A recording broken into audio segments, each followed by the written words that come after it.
এখন আমরা যাচ্ছি পরীক্ষার হলে। আমার হচ্ছে আজকে ফিজিক্স পরীক্ষা।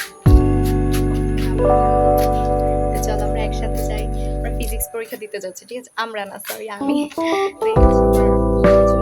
যা যা দরকার চলো একসাথে যাই।